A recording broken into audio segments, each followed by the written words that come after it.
Govinda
आहे हे सोंग सारिले यावते अनंते पुढे हे करणे आहे तुका म्हणे धर्म संस्थापने केला नारायणे अवतार माझी वाणी तुझे वर्णे गुणनाम ऐसे देही प्रेम काही कळा पांडुरंग करो प्रथम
त्यांच्या कृपादाने कथेचा विस्तारू बाबाजी सद्गुरु दास तुकाराम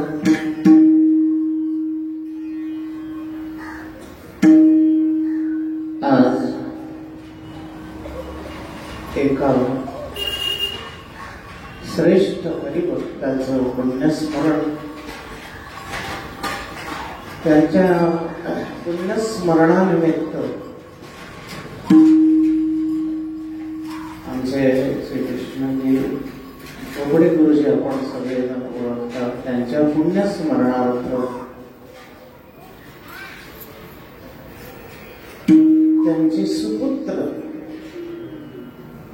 व्रत अगदी 4थं वर्ष आहे, 4 वर्षापासून आणि हा पुण्यस्मरण सोहळा साजरा करतात.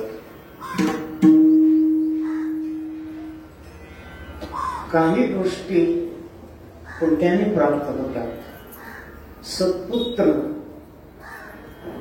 सत्पुत्र प्राप्त होण्यासाठी पुण्य लागतं. आपण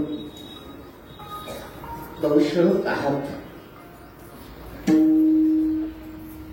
पुण्यवान तेच गुरुजी त्यांच्या पोटी आणि असे हे सत्पुत्र जन्माला आले. आणखी कशासाठी पुण्य लागत असतं? चांगले श्रीगुरु प्राप्त होण्यासाठी पुण्याची गरज असते. पतिव्रता स्त्री प्राप्त होण्यासाठी माणसाला पुण्याची गरज असते. कोणालाही पतिव्रता स्त्री मिळत नसते. उदाहरण सगळ्यांना माहिती आहे. वैकुंठवासी गुरुवर्य धुंडा महाराज ज्या वेळेस गेले आणि आई साहेबांना त्यांच्या धर्मपत्नी त्यांना फक्त कोणाकडून असं कळलं, हिंमत होत नव्हती कोणाची सांगायला, पण कळालं. जसे शब्द ऐकले आई साहेबांनी काय उद्गार काढले, महाराज गेले एवढं म्हटलं प्राण सोडून दे.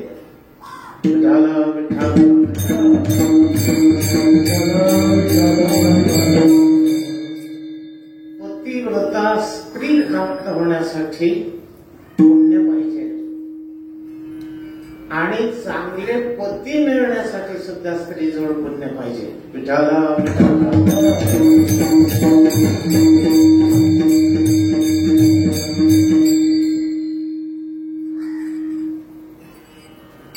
एकंदरीत सुखी होण्यासाठी पुण्याची गरज असते.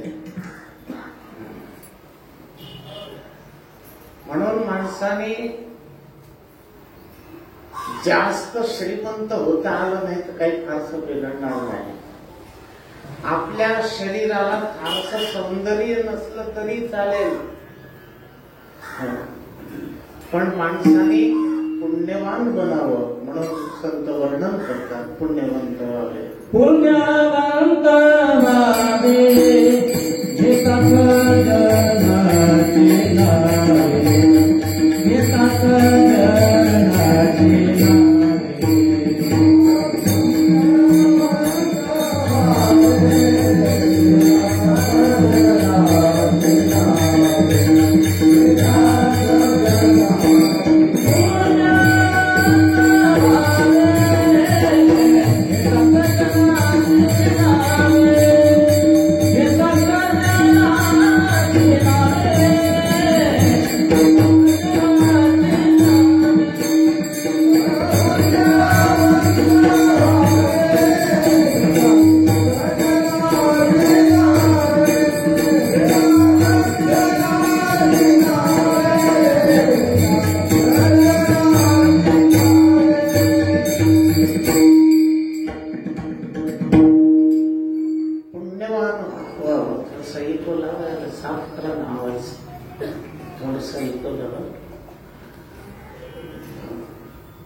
पुण्यवंत व्हावे, पुण्यवान व्हावं माणसाने.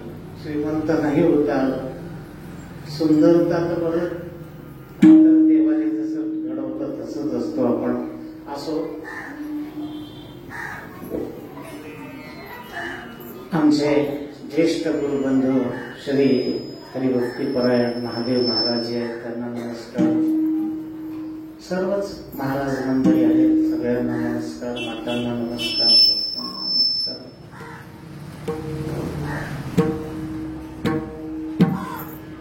पुण्णाम नरकात त्रायते इति पुत्रः. आई वडिलांनी आपल्याला जन्म दिला, कर्ज आहे त्यांचं. आपण नेहमी ऐकतो आपल्या शरीरामध्ये जी हाडं आहेत ही आपल्या वडिलाची आहेत आणि आपल्या शरीरामध्ये जे रक्त आहे हे आपल्या आईचं आहे.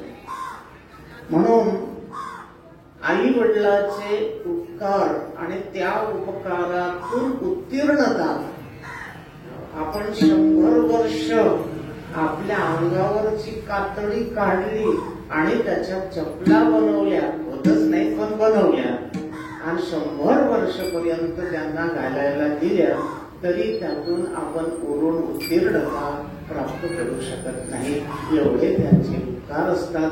आणि म्हणून आपण त्यांना, आता गुरुजीचं काही प्रश्नच नाही, माळकरी ते पूर्ण जीवन त्यांचं याच्यामध्ये परमार्थात गेलं, पण श्राद्ध करत चला. मी मागच्या वर्षी बोललो होतो, काय असतंय, श्राद्ध कर्म हे मोक्षाला कारण नसतं, पण ते धर्म कर्म असल्या कारणाने ते केलं पाहिजे.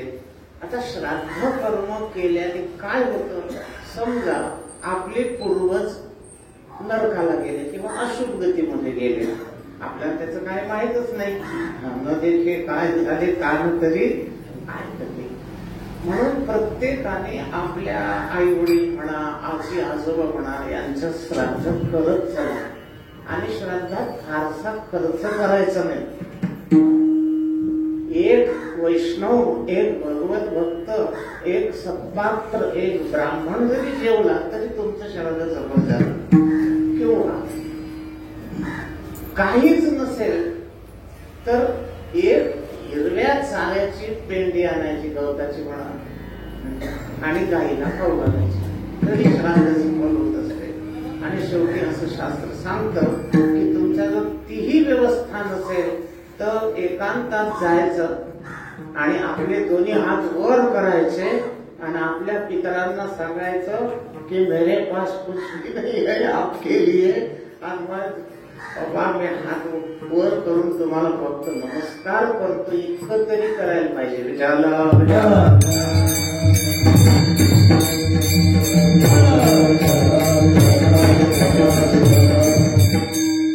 आणखी पाहिलं असेल मी कदाचित, दर अमावस्येला आपल्या पितरांकरता, म्हणजे त्यांची संतुष्टी असली पाहिजे, अमावस्याला खीर करायची, एक वाटी अर्धी वाटी, आणि बाकी विना कांदे लसूण त्याची भाजी, बाकी चपाती वरण भात काय असेल एका ताटामध्ये तो नैवेद्य द्यायचा आणि आपल्या देवघरात ठेवायचा, तुळशीचं पान टाकायचं आणि अमावस्या आहेच पाणी फिरवायचं आणि पूर्वजांना सांगायचं आपल्या की हा नैवेद्य आमच्या पितरांना पूर्वजांना अर्पण. गरुड पुराणामध्ये असं लिहून आहे, प्रत्येकाने आपल्या पूर्वजांच्या कल्याणासाठी दर अमावस्येला एक पान असं त्यांना द्यायचं.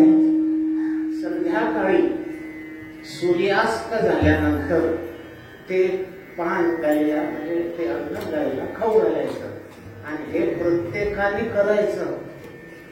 आम्ही करत असतो बरं, मी ते वाचलं गरुड पुराणात, त्यापासून आम्ही सुरू केलं.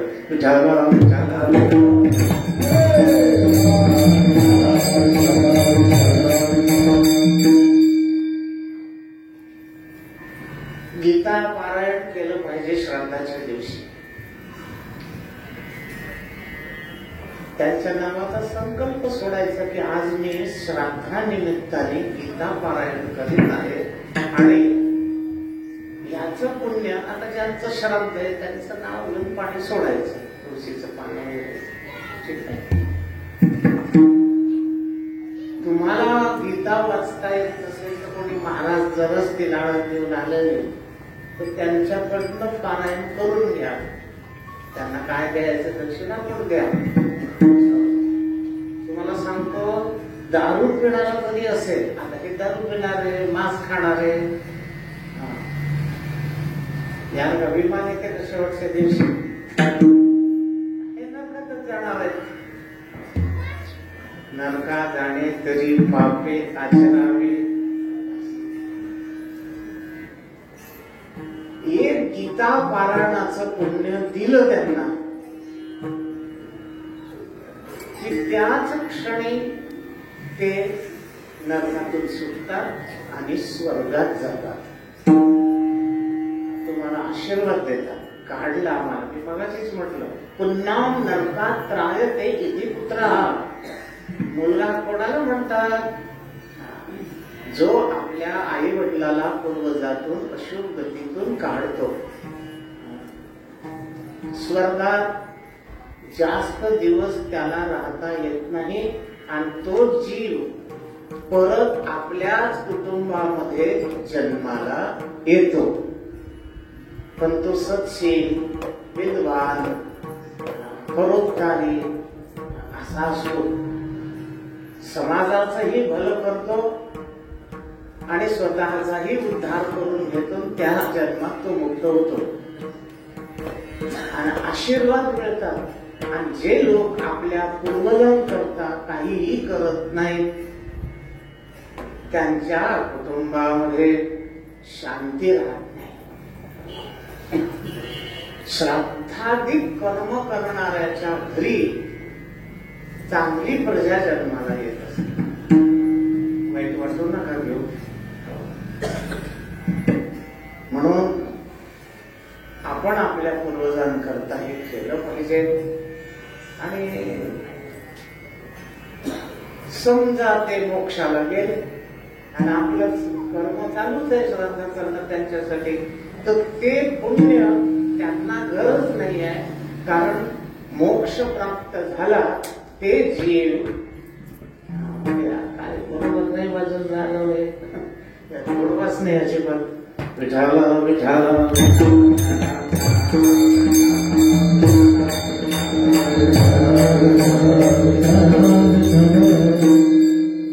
मधुरता येईल असंच ऍडजस्ट करा.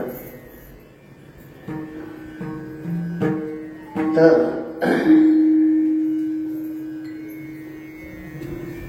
हे करत चला तुम्ही. आपल्या पूर्वजांना काढलं पाहिजे, नाही नाही तर मग आपल्या घरी जे जीव जन्माला येतात हे चांगले येत नसतात. लक्षात आलं की नाही? विठाला विठाला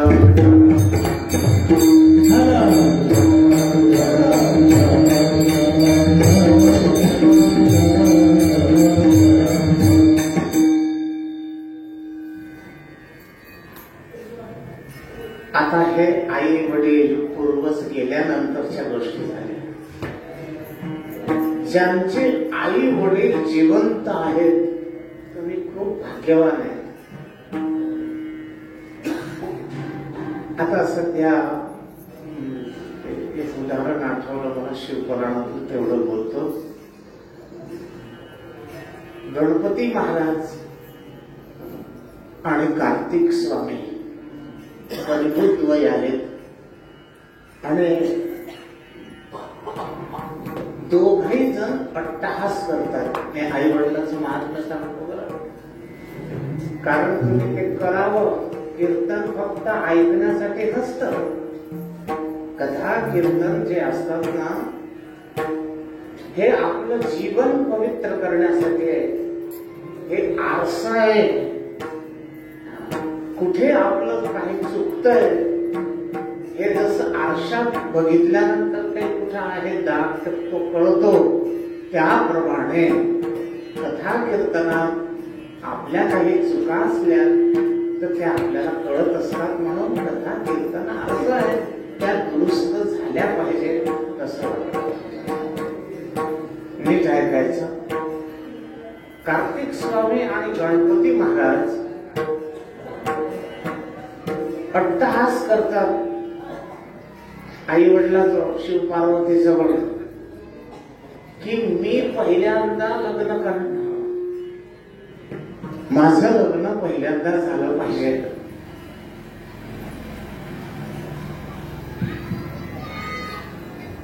मग त्यांनी युक्ती काढली. शिवजी म्हणायला लागले, हे बघा, या पृथ्वीला जो कोणी सर्वप्रथम परिक्रमा करून आधी येईल त्याचं लग्न आम्ही पहिल्यांदा करू.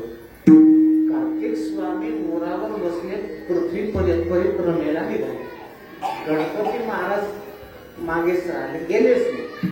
बुद्धिमान होते, बुद्धी प्रदाते आहेत गणेश.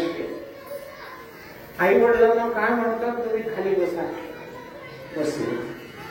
त्यांना टीका केला, तिलक केलं आणि गणपती महाराजांनी परिक्रमा घातली. म्हणे आता आमचं लग्न पहिल्यांदा. शिव पार्वती म्हणतात, अरे तो कार्तिक गेला, अजून आला नाही, तू घरच्या घरीच आपला आहे. तेव्हा गणपती आपल्या वडिलांना म्हणतात, बाबा तुम्हाला शास्त्र माहित नाही, शास्त्र इतकं सूक्ष्म आहे की जो मुलगा आपल्या आई वडिलाला असा बसवतो आसनावर आणि त्यांना तिलक करतो, टीका करतो, पूजा करतो त्यांची, आणि एक परिक्रमा जरी घातली त्यांना तर त्या मुलाला पृथ्वी प्रदक्षिणेचं पुण्य लागते.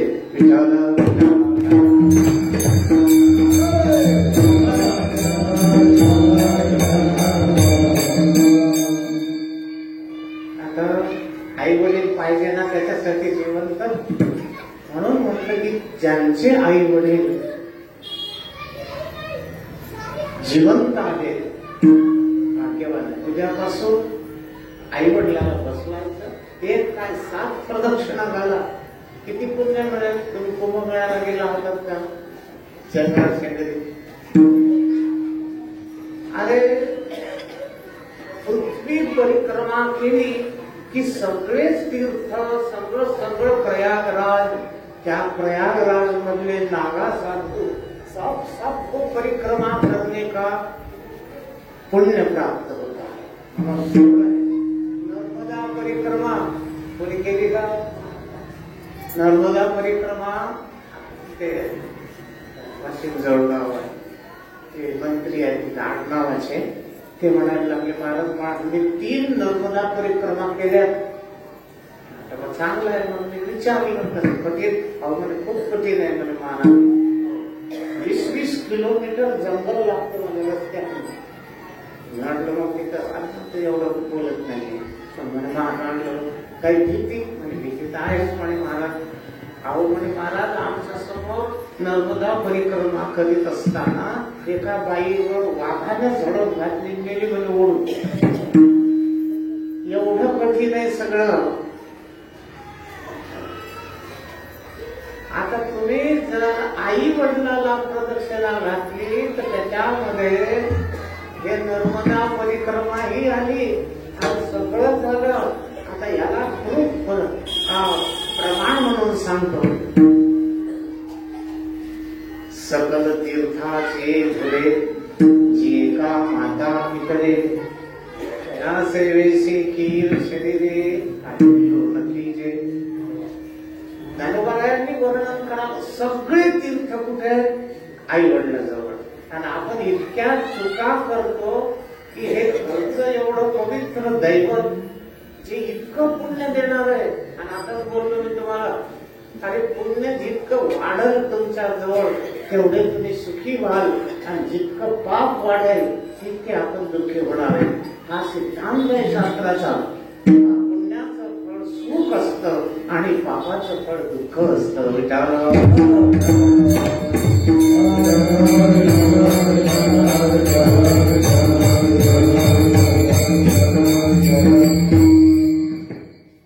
म्हणून पुण्यवंत व्हा. आई वडील पुण्य देणारे घरी आहे. आई वडिलांची सेवा करून मग आपण तीर्थयात्रा कराव्या. म्हणा जवळ हे सगळं सिद्ध आहे.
धर्मप्रेमी पुरुषोत्तम जोगडेजी हे बंधू आणि यांच्या वडिलांचं पुण्यस्मरण करतात. वास्तविक खरं सांगायचं, गुरुजी वैकुंठ धामाला गेले, त्यांना ह्या गोष्टीची गरजही नाही. पण मग तरीही जरी आपण सत्कर्म हे करतात, याचं पुण्य यांच्या खात्यात जमा होतं. गरज नसली आपल्या पूर्वजांना, आपण त्यांच्याकरता जे सत्कर्म करीत असतो ते पुण्याने आपल्या खात्यात जात असते. आता हे एवढं करतात, मग आपण साधी गोष्टी करायच्या नाहीत का? म्हणून पुण्य वाढवत चला, म्हणजे तुम्ही सुखी व्हाल. असो हा पहिला मुद्दा मी आता इथे बंद करतो आणि कीर्तनाकडे जातो. काल्याचं कीर्तन आहे, इथे मर्यादा आहे नाही का? कोणची मर्यादा आहे? चरित्र ते उच्चारावे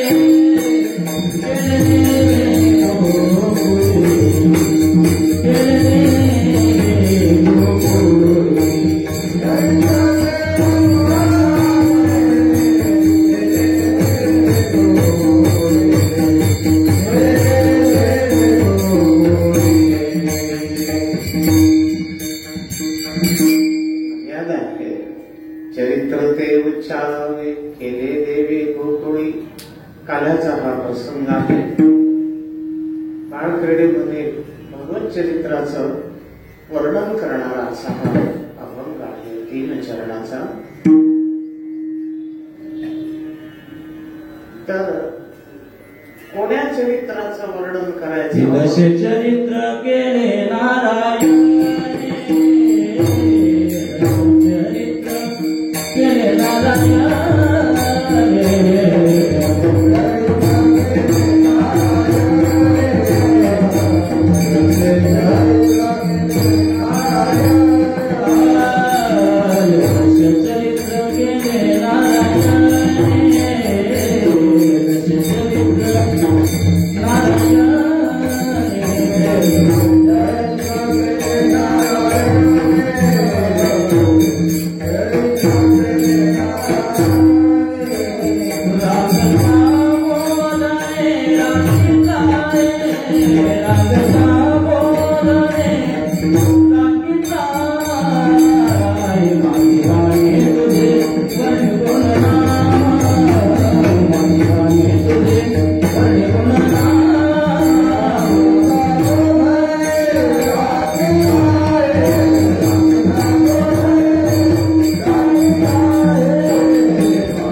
कशासाठी अवतीर्ण झाले सगळ्यांना माहिती आहे. तर तसं तर ह्याच अभंगामध्ये शेवटच्या चरणातच त्याचं वर्णन आहे. तुका म्हणे धर्म संस्थापने आणि केला नारायणे अवतार. गीताची मध्ये काय वर्णन आहे?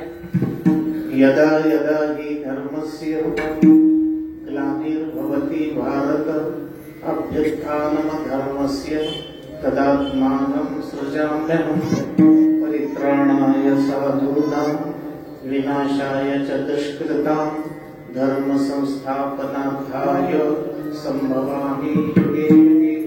आपुल्या पाडीसी भक्त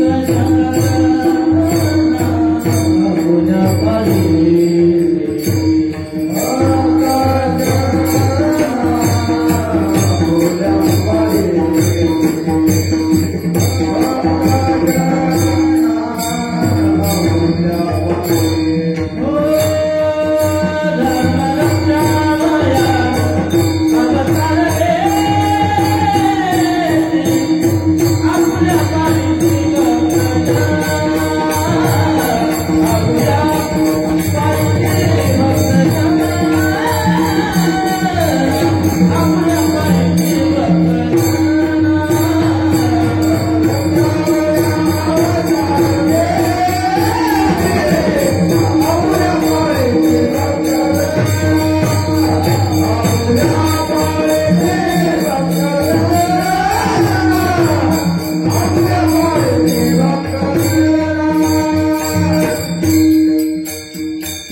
देवाच्या अवताराचं कारण ते आहे.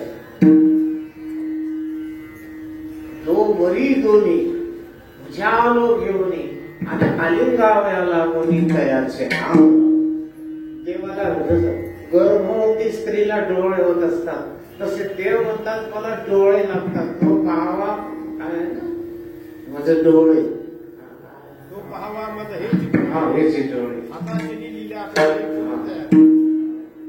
देवाला भक्ताला पाहण्यासाठी त्याला आलिंगन देण्यासाठी किती म्हणजे आतुरता आहे. आलिंगन शब्द आठवला म्हणून थोडं शिवपुराणात जातो. एक ऋषी होते आणि त्या ऋषीचा मुलगा तो ब्रह्मकर्म करत नव्हता. त्याला काहीच आवडत नव्हतं. देव नाही, करत नाही, काय ऋषी खूप शिकवायचे पण तो ऐकतही नव्हता काहीच नाही. म्हणून शिवपुराणामध्ये असं वर्णन आहे बघा. एक दिवस काय झालं की त्या ऋषीने आपल्या बाळाला आलिंगन दिलं आणि हृदयाशी धरलं घट्ट.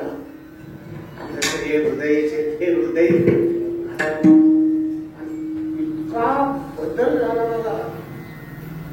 त्याच्यामध्ये व्यासनारायणांनी लिहिलेलं आहे की तो मुलगा अगदी मग विद्येमध्ये त्याची रुची सगळंच चांगलं झाला. तुम्ही करून पाहत जा, आपला कोरडा ऐकत नाही. आलिंगन द्यायचं, आलिंगन घडे आणि मोक्ष सायुज्यता जोडे. ऐसा संतांचा महिमा.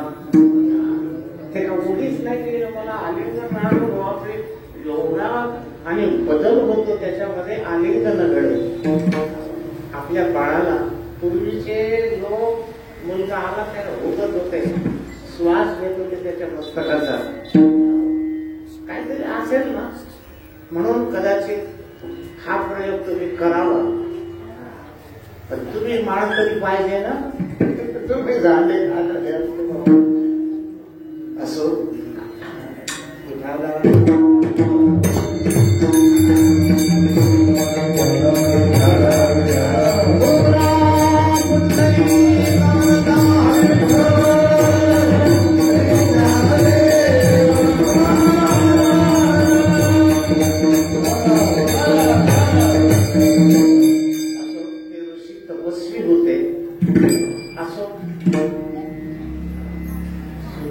खूप वर्णन आहे बघा. 2-4 गोष्टी आठवल्या म्हणून सांगतो बघा. टाइमपास म्हणून नाही आहे, पण तुमचं चांगलं व्हावं म्हणून बोलतो. घरोघरी भांडणं आहे. कशासाठी? पैशासाठी. सगळं होल थिंग इज दॅट मनी. सगळा प्रॉब्लेमच प्रॉब्लेम आहे.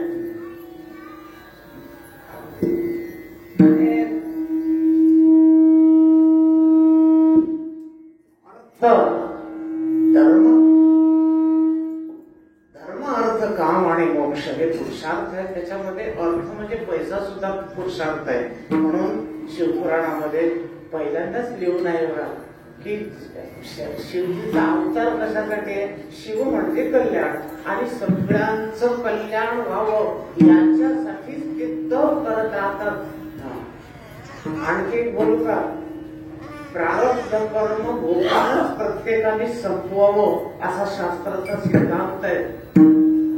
संचित आणि क्रियमान कर्म ज्ञानाग्नी सर्व कर्माने भस्मसात कुरुते तथा धामसी समित याने ते जळतात. पण प्रारब्ध कर्म प्रारब्ध कर्म प्रत्येकाने भोगून संपवायचं असतं. पण प्रारब्ध बदलण्याच्या बाबतीत अन्य देवता हस्तक्षेप करत नाहीत. भगवान भागवत ऐकलं तुम्ही. भागवतामध्ये फक्त भगवान श्रीकृष्णाने सुदाम्याचं प्रारब्ध बदललं. तिथे फक्त टचिंग केलं प्रारब्ध बदलण्याच्या बाबतीत. सुदामा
शिवजीने शिवपुराण कसं लिहिलं ते वाचलेलं आहे मला, म्हणून बोलतो की ऐकलं तर ते सांगत नाही. मी माझ्या श्रद्धावान भक्ताचं प्रारब्ध तीव्र असेल मी त्याला अगदी नॉर्मल सौम्य करतो, किंवा मी त्याला बदलूनही टाकतो. बरं, शिवजीचं सामर्थ्य, शिवजीचं तप फक्त सगळ्याच्या कल्याणासाठी आहे, बाकी कशासाठी ते तप करीत नाही. आणि करता कापसाची कडसणी कवना जवळ ठेवी शूळ पाणी. दारोबाराने वर्णन करावं. काय वर्णन केलं की भगवान शंकराची तपश्चर्या त्यांना जोडच नाही, त्यांच्या बरोबरीचाही नाही कोणी. कवना जवळ ठेवी शूळ पाणी. मग त्यांच्यापेक्षा जास्त तपस्वी तर असणं शक्य नाही, त्यांच्या एवढाही तपस्वी कोणी नाहीये. आणि एक वेळ समाधी लावली रामचरित मानसवाचा, विते संवत सहस्र 87,000 वर्षापर्यंत शिवजीने डोळे लावले की उठत नाही, समाधीतून बाहेर येत नाही, एवढी घोर तपश्चर्या. आणि त्याचा उपयोग फक्त जनकल्याण, सगळ्यांना सुखी करण्यासाठी. आणि ते प्रारब्ध बदलण्यास मागं पुढं पाहत नाही. बाकीचे देव त्यात हस्तक्षेप करत नाही. फक्त एकच देवता आहे भगवान शंकरजी, की ते प्रारब्धालाही बदलण्याचा म्हणजे अगदी प्रयत्न करतात. पण आणखी एक श्लोक आहे खाली, जर तो शिवभक्ती करत असेल पण अश्रद्धावान असेल, मेरे पति उसकी अश्रद्धा है तो मैं उसकी पूजा स्वीकार नहीं करता. खूप सूक्ष्म लिहून आहे. आणि त्याच लिहून आहे बघा, मी तुम्हाला आता ते वास्तविक विषयांतर करून बोलत आहे, पण मला ते बोलावं वाटते म्हणून कारण सगळ्यांचं चांगलं व्हावं. मग गरिबी जाण्यासाठी शिवपुराणात आहे 1,00,000 तांदूळ व्हायचे, श्रद्धापूर्वक संकल्प घ्यायचा, पाणी आणि तुळशीचं पान, आणि शिवजीला सांगायचं आमच्या घरी खूप टंचाई आहे, दरिद्रता आहे, पैशाची कमी आहे, मी 1,00,000 तांदूळ तुम्हाला वाढेन सोडायचं. आणि प्रत्येक तांदूळाला ओम नमः शिवाय म्हणून पुरुष वर्गाने बरं. स्त्रियांना मी वाचलं तेव्हा सांगतो तुम्हाला, स्त्रियांना ओम नमः शिवाय म्हणू नये असं लिहू नये. मग त्यांच्यासाठी 3 मंत्र दिले, फक्त नमः शिवाय एक, दुसरा त्या ओमच्या ठिकाणी श्री लावायचा, म्हणजे ओम नमः शिवाय श्री नमः शिवाय असं 2, आणि तिसरा आहे श्री शिवाय नमस्तुभ्य. माता वर्गाने या 3 पैकी आणि कोणताही मंत्र तुम्हाला जो आवडेल त्याचा जप करावा.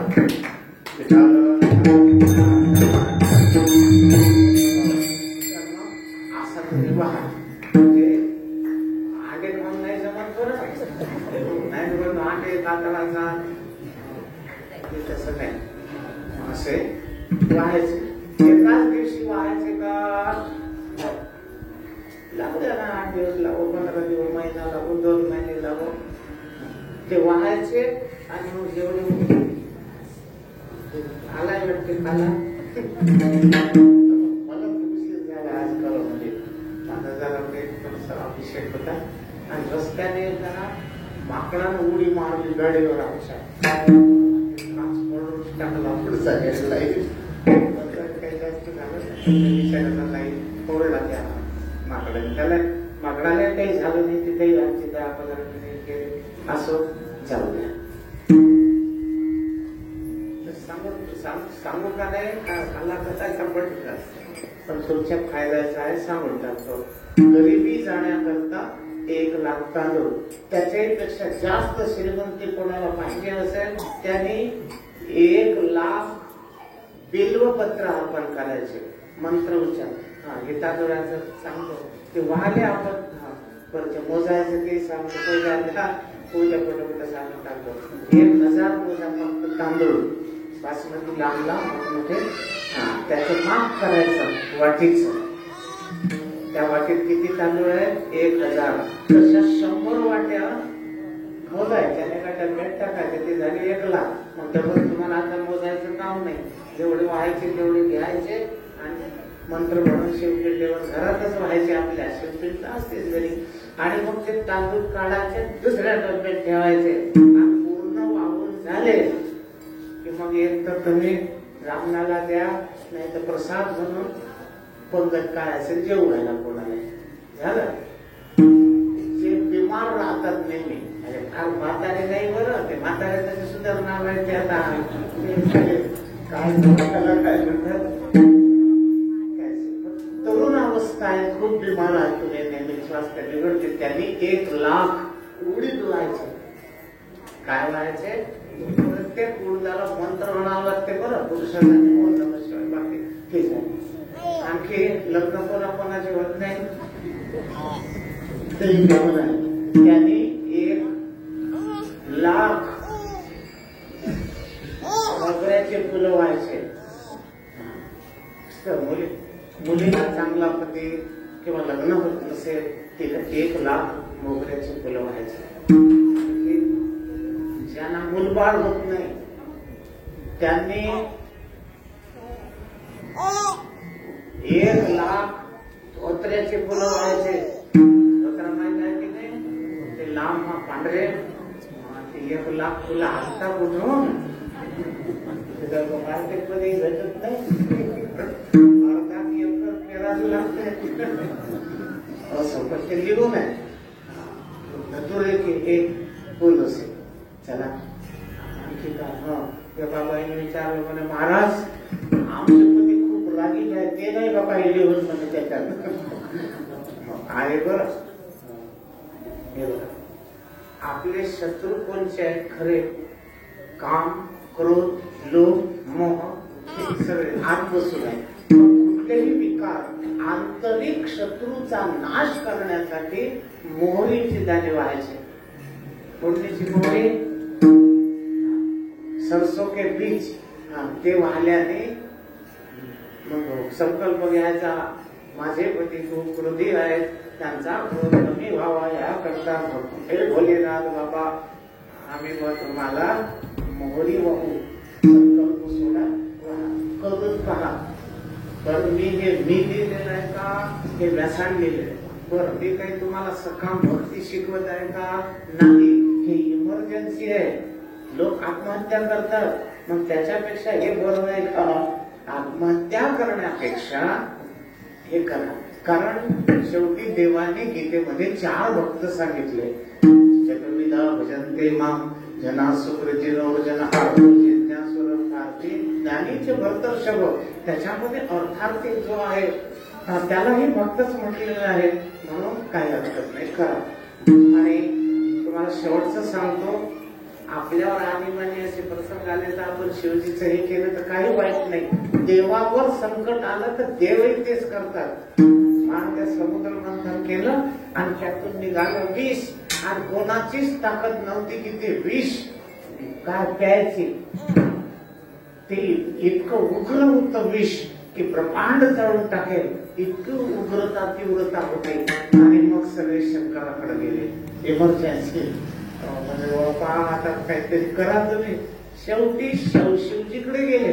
भगवान आता सगळ्यांना माहिती आहे, आणि भगवान शंकराने सगळ्यांना सुखी करण्यासाठी ते विष देवी दैत्य मंथन केले. त्या माझ्यावरची गुलाल जे प्राशद केले नीलकंठना. आता मग देव जर शकतात इमर्जन्सी पिरियड मध्ये देवाकडेच जातात. आपण जीव आहोत, तुमच्याकडे काही प्रॉब्लेम असतील, समस्या असतील, तुम्ही शिवजीकडे जा. वाचे वदता शिवनाम दयान पाठी सगळं लिहून आहे. ठीक आहे, मोहरीचे दाणे समर्पित केल्याने त्याचा आकडा लिहून नाही बरं मोहरीचा, पण थोडे वाहत जा रोज पूजेमध्ये. तर त्यांनी आंतरिक शत्रू आपले नष्ट होतात.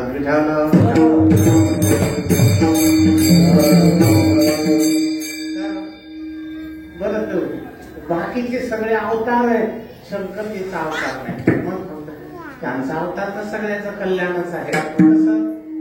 परित्राणाय साधूनाम इथून पडलो आपण. तर भक्तांचं रक्षण करण्यासाठी भगवंताचा अवतार होत असतो. आणि मग देव प्रगट झाले. 15 मिनिटात बाकीचे चित्र तर माहिती आहे. 12 किती वाजले? 12-10 झाले. ठीक आहे, आपली वेळ संपली. तर माहितीच आहे तुम्हाला, भगवान श्रीकृष्ण प्रगट झाले कारागृहामध्ये आणि पहिल्यांदा मोठी मूर्ती होती चतुर्भुज देवाची, बालकृष्ण नाही आले आणि सांगितलं त्यांनी ते त्यानंतर आपला वसुदेवांना नंदाच्या घराला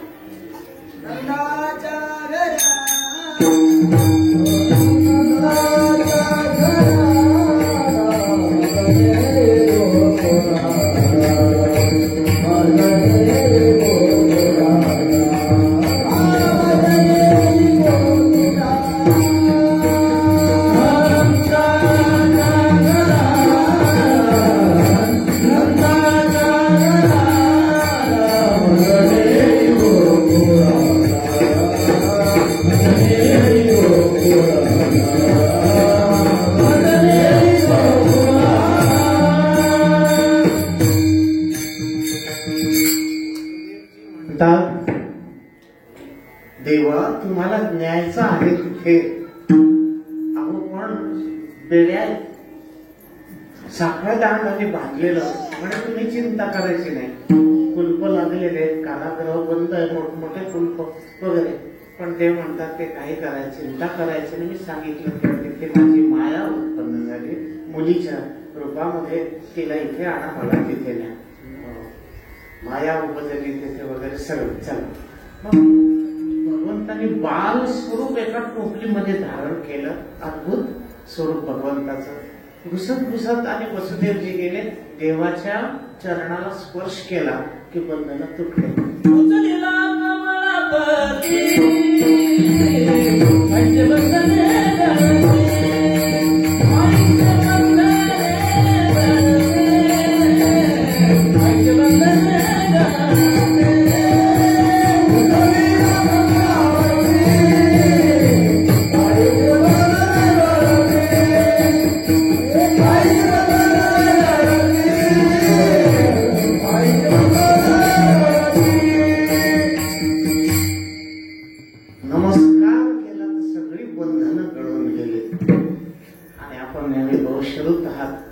तुम्हाला सांगू का, फक्त देवाजवळ हात जोडल्याने कोणताच देव कृपा करत नाही.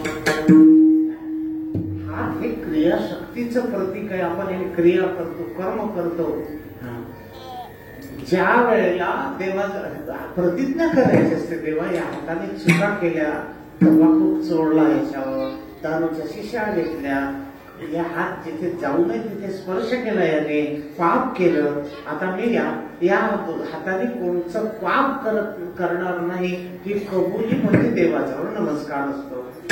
तेव्हा देवाची कृपा होत असते. नाही तर 3 वेळ मंदिरात जाऊ नये, आपण किती हात जोडले, नमस्कार केला, भगवान हमारे ओर देखते भी नाही.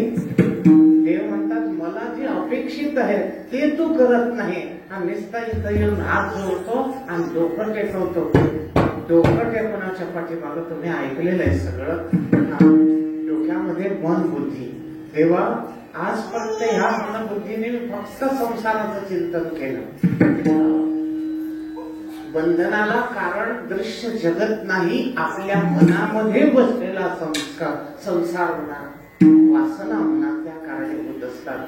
म्हणून मनामधला संसार बाहेर काढणं आणि देवाचं चिंतन करणं याला म्हणतात मस्तक टेकून नमस्कार करणं.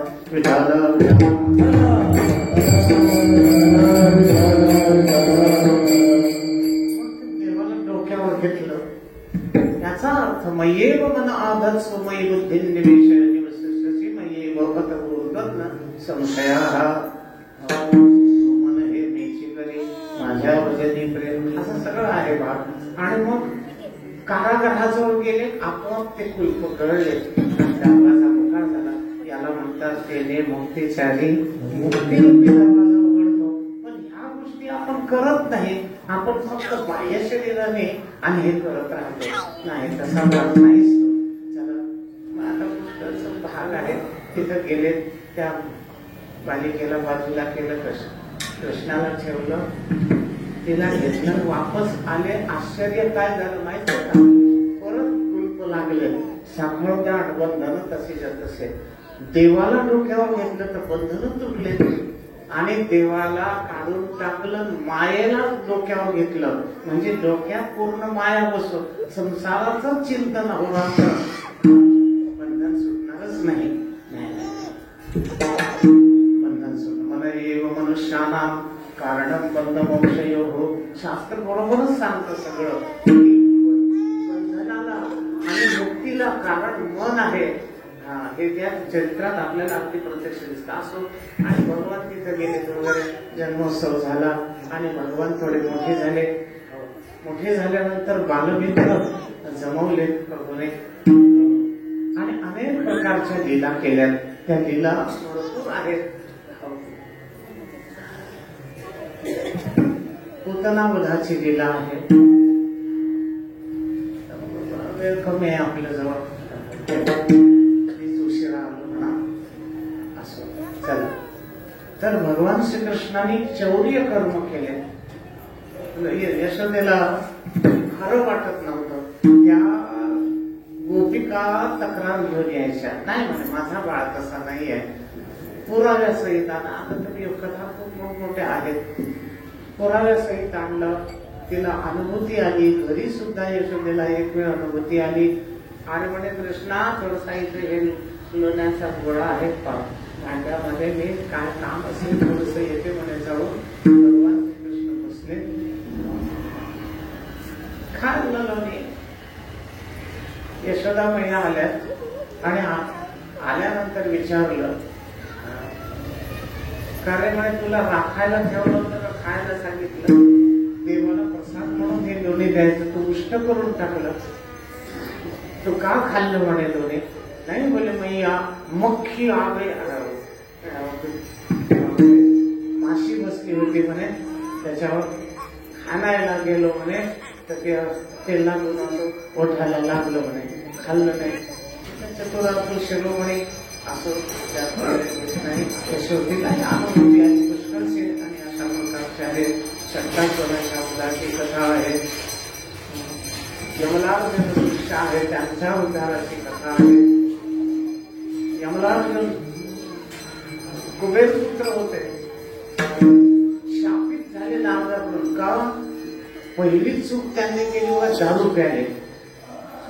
अति पैसा आला की 15 प्रकारच्या चुका 15 प्रकारचे अनर्थ आपल्या जीवनात घडायला लागतात.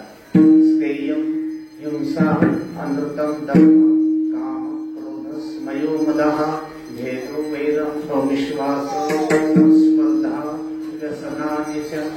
शेवटी व्यसनानि च. माणसं उन्मत्त होतात म्हणून अति पैसा कामाचा नाही. आपले कबीर महाराज मागतात देवाला पैसा पण किती मागायचा. साई इतना दीजिए जामे कुटुंब समाय मैं भी भूखा ना रहूं और साधू न भूखा जाए. देवा कोणाकडे हात पसरण्याची वेळ येऊ देऊ नको. एवढं द्यायचं. 4 साधू 4 वैष्णव जर घरी आले तर ते उपाशी जाऊ नये. एवढं असेल तर बस झालं. काय करता अतिसंपत्ती. काही लोकांना म्हणजे त्या पैशात एक जादू आहे. लिहून आहे शास्त्रामध्ये ग्रंथामध्ये की पैसा आपल्यासमोर किती मिळाला तर त्या पैशात जशी जादू आहे ते कमी वाटते. कितना भी पैसा प्राप्त हो जावे वो कम है असं लागत. त्यालाच माया म्हणतात. असो म्हणून अति पैशाची इच्छा करू नका. कामापुरतं व्हायचं जास्त थोडं मागायचं. तुझं काय आरोग्य होणार आहे का. पण होता मात्र बदल होते. कारण ते व्यास नारायणाने लिहिलेलं आहे. सामान्य व्यक्तीनं लिहिलं असतं तर आपण मानले नसतं. पण तुम्ही शुद्ध भावाने करायला पाहिजे. ती पण घातलेली आहे.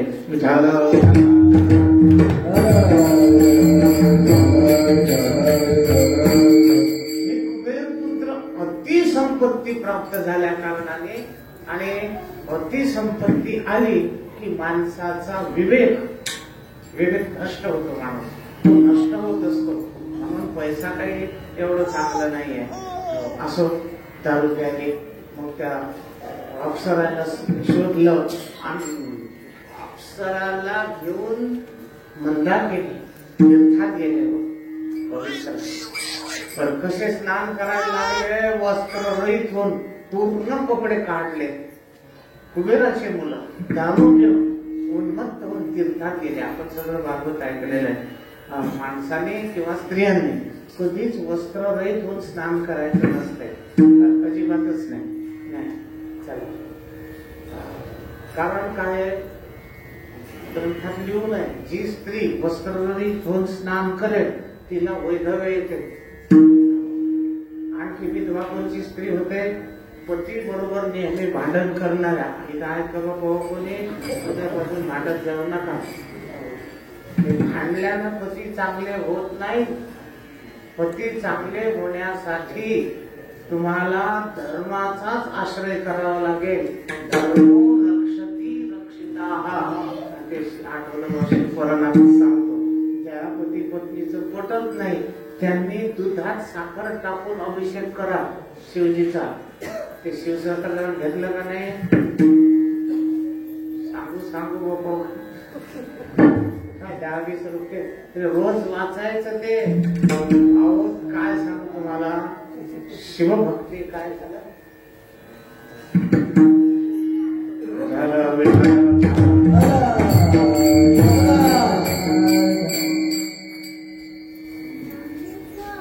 ज्यांच्या कुटुंबात अत्यंत अस्ताव्यस्तता आहे त्यांनी रोज सहस्रनामाने शिवजीला अभिषेक घालायचा. पती पत्नीचं पटत नसेल मग थोडस दूध घ्या, कप अर्धा कप, त्यात साखर टाका आणि ते शिव त्या जलधारे बरोबर ही स्वतंत्र तेवढं टाकत चला. ते दूध आहे बाबा. ठीक आहे, भांडण करून झगड़ा करने से स्त्री विधवा हो जाती है. बोलले का रामायणातली, तिला फारच गर्व होतं. कशाचं? सुंदरपणाचं. अभिमान तर देवाला तिळ भरे आवडत नाही. कोणी का असे ना, अर्जुनाचा सहन झाला नाही, हनुमंताचा सहन झाला नाही अभिमान. आणि आपण कुठं काढलो दर्या में खसखस. अजिबात देवाला आवडतही नाही.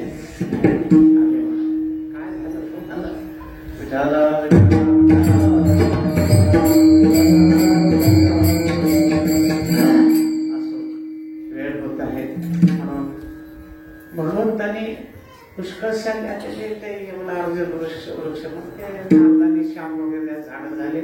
यशोदेने बांधलं होतं आणि देव रांगत गेले यमलार्जुन वृक्षाच्या मधातून. वर्ष झाला आणि ते दोन्ही झाड उन्मळून पडले आणि नलकुबेर आणि मणिग्रीव कुबेर पुत्रांना पूर्वगती कुबेर लोकांची प्राप्ती झाली. पुष्कळशा लीला केल्यात भगवंताने. हे चरित्र केले नारायणे, रांगता बोधने राखिता. मग अशा प्रकारे मग देवाला सांगण्यात आलं. यशोदा म्हणते, बाळा तू खूप खोड्या करतोस म्हणून तू जा. मग वृंदावनात गेले. तिथे गायी चारत असताना अघासूर आहे. अघासूर म्हणजे पाप. आपण सगळेजण अघासुरात फसून आहोत. ते काही फक्त कथा नाहीये. भागवतामधली अघासूर मारला, बकासूर मारला. अघ शब्दाचा अर्थ तो पाप. अनंत जन्मात आपण चुका केल्यात, त्या चुका झाल्यात, पाप झालं म्हणून आपण मुक्त झालो नाही, इथपर्यंत आलो. आणि याही जन्मात चुका चालू आहे.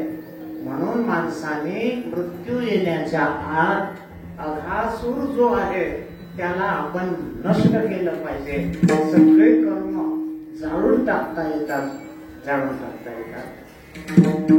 पूर्ण होतो त्याचं नाव परमार्थ आणि पूर्ण होत नाही त्याचं नाव संसार. सगळ्यांना विदित आहे. असो अघासुराच्या वधाची कथा आहे. बकासूर म्हणजे दंभ आहे, तो नष्ट झाला पाहिजे. दंभ म्हणजे प्रदर्शन. तुम्हाला सांगू ना, प्रदर्शन करायचं माणसाने संसारात करा, काय दाखवायचं आहे तुम्हाला. पण परमार्थात माणसाने प्रदर्शन करायचं नाही. परमार्थ भगवत दर्शनासाठी असतो.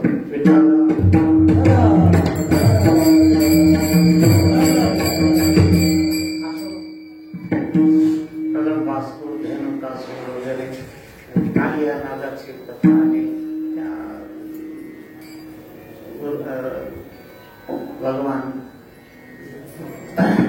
गायीच्या पाठीमागे असताना कृष्णाच्या लीला केला. आता एक एवढं सांगतो फक्त आणि कीर्तन आटोपतो.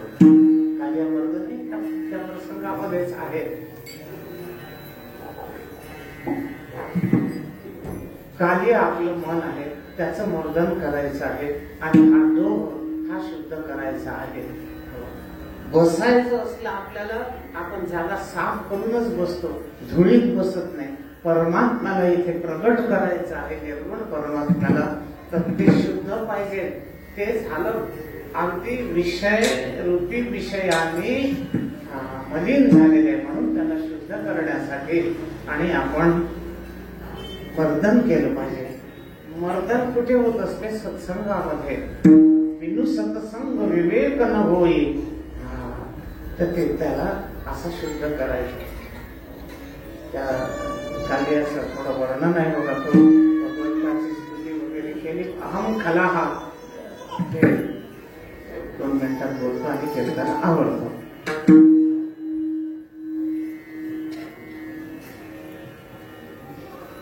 तो खुद्द म्हणतो, देवा माफ करा, आम्ही खल आहोत. अहम खला असं नाही म्हटलं, वयम खला, म्हणजे आम्ही पिढी जात, जन्मजात आमची ही ज्ञान आहे सर्पाची, ही दुष्ट आहे. वैर जन्मांतरीचे सर्पा मनोनी नवचे. सर्प तसा त्याला जर मारलं नाही कोणी तर 1000 वर्ष पर्यंत तो मरत नाही. सर्पाचं आयुष्य किती आहे माहिती आहे का? 1000. आणि त्याला आपल्याला कोणी त्रास दिला, हे गाडगे लोक करतात ना, त्या डब्यात ठेवून वैर जन्मांतरीची ती भुलतच नाही त्याला. तो कुठेही जन्माला गेला तरी याला माहित असते या गावात हे जन्माला. 2 मिनिटात आवडतो. भागवत म्हणजे परीक्षेला मोक्ष गती मिळाली. त्यानंतर जन्मेजयाला राग आला आणि जन्मेजयाने सर्पसत्र केलं, शेवटचा 12 स्कंद. आणि त्या सर्पसत्राची विधी जन्मेजयाला ज्या ब्राह्मणानं सांगितली, त्या ब्राह्मणाचं मरण सर्प चावून झालं. 1 जन्म नाही, 1000 जन्मात तो असा जन्माला आला. तरुणपणात आला की नाग त्याला जाऊन चावायचा. त्यालाही स्फूर्ती होती की मीच जन्मेजयाला सत्र सर्प यज्ञ करण्याचा कसा विधी आहे. तो पवित्र ब्राह्मण होता. प्रत्येक जन्म आणि करता करता बाबा कलियुगात जन्म घेतच गेला, करतच गेला आणि मग शेवटी काशीत जन्माला आला. आणि तिथे रामानुजाचार्य चरित्र वाचा तुम्ही. रामानुजाचार्याकडे तो ब्राह्मण गेला आणि त्याला तितक्या जन्माची आठवण होती. इतका पवित्र ब्राह्मण होता. मी काय करू म्हणे, महाराज मला प्रत्येक जन्मात साप चावूनच माझं मरण होऊन राहिलं. तो पिच्छा सोडत नाही, कारण सर्पयज्ञ मीच शिकवला होता म्हणे, म्हणजे सांगितली मी ती. रामानुजाचार्य महाराज मला दीक्षा द्या. प्रत्येक जन्म तो ब्राह्मणच होत गेला आणि आला तो नाग एक दिवस, म्हणजे येई पण रुकू आव. आणि जसा तो नाग आला फणा काढला तर रामानुजाचार्यांनी त्याला सांगितलं. ते मोठे तपस्वी आणि तो नाग एकही साधा नव्हता. त्या नागाला सांगितलं, तू पहिले सर्प झाला. सर्प का कोणी कोणी होत असत का? जाऊ दे, तो विषय आता तुला आहे. म्हणून म्हणे तू पापी आहे आणि तू 1000 वेळा ब्रह्महत्या केली परत. या ब्राह्मणाला जन्मोजन्मी जाऊन तू चावला आणि हे 1000 ब्रह्महत्येचं पाप आणखी आहे. पहिलाच तू पापी आहे, सर्पगतीत आहे. आणि मग त्याला दिव्य दृष्टी दिली. त्याला पण नरक लोक दिसली. यातना सगळी. साप म्हणतो, महाराज चुकलं माझं, आता मी वैर सोडून देतो. आणि त्याला राम नामाची दीक्षा दिली रामानुजाचार्यांनी. जा म्हणे आता पाताळा, सबको राम नाम लेने को कहो. असे असतात बाबू साप.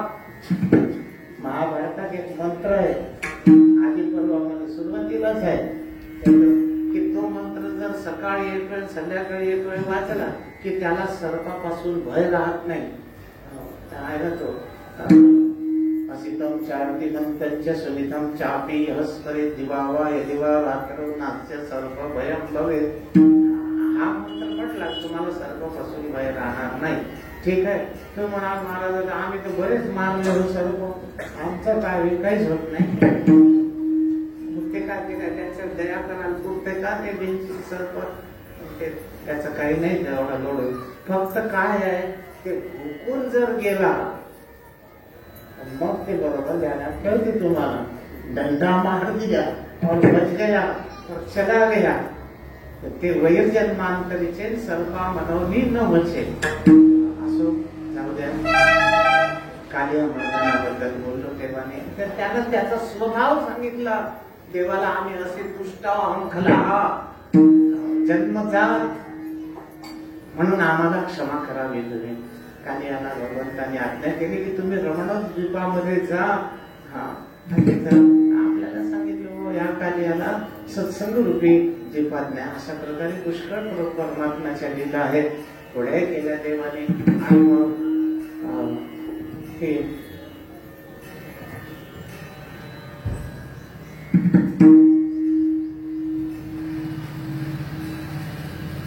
यशोदा म्हणायला लागली आता तुम्ही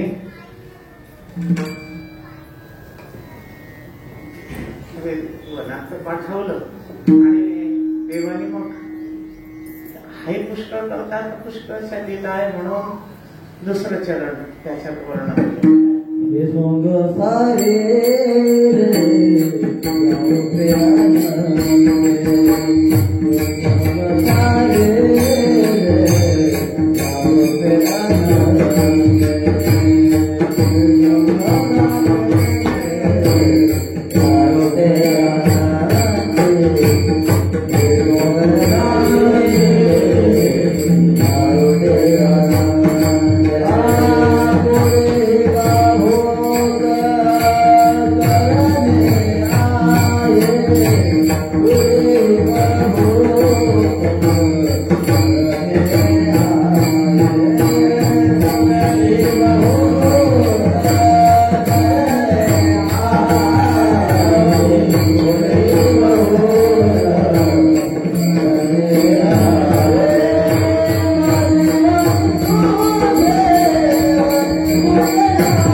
सगळ्यात महत्वाचा प्रसंग तो काला द्यायचा या बालमित्रांना. आणि मग या बालमित्रांचा पुढे वियोग होईल, कारण भगवान 11 वर्षाचे झाल्यानंतर मग मथुरेला जाणार आहे गोकुळ सोडून.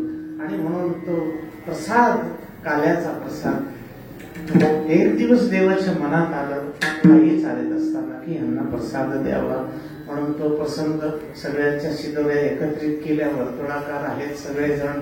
आणि व्रतवेणुम जठरपटयुषुंगवित्रीच कक्षे वामे पाणव मसरण खवलं तत्कलाज्ञं कुलेषु तिष्ठन् मध्ये सूर्ये हसरुदो हासे धर्मभिः स्वै स्वर्गे लोके मिषति भुजे यज्ञगोपाल केली गोपाल कृष्ण भगवान की जय.